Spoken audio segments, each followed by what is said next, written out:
nursing sisters claim there was a culture of bullying in the accident and emergency department at the Alexandra hospital in Redditch. Nurses were shouted at and reduced to tears. They say around 30 staff left over a 2.5-year period.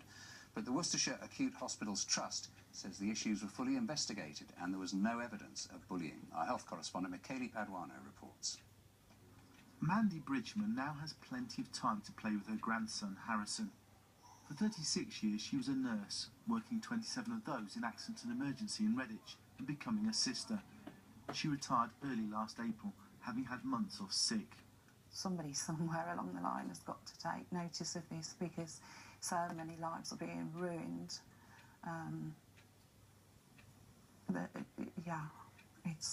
It's got to stop.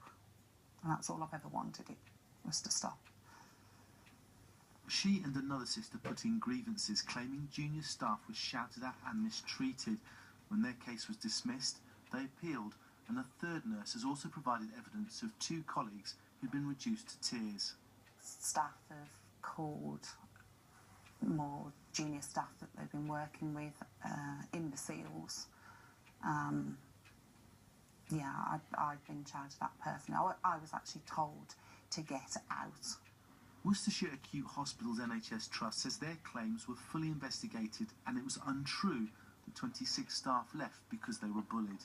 The Trust accepts that there were some issues and says it's put in place an action plan to resolve them. The Trust says it has an anti-bullying policy and an open culture. In a lively accident and emergency department, there are going to be some differences of opinion, but it's important that staff respect each other. In Kidderminster today, the first meeting of a group to campaign for staff that claim they were mistreated in Worcestershire's hospitals, in the mental health and care NHS trusts. One lost his wife to suicide whilst a nurse at the Alexandra Hospital in Redditch. From Malvern, from Worcester, from Kidderminster, there's other nurses at Redditch as well, which are too frightened to speak out. Mandy Bridgman is still devastated that she had to leave the job that she had devoted her life to. Michele Paduano, BBC Midlands Today.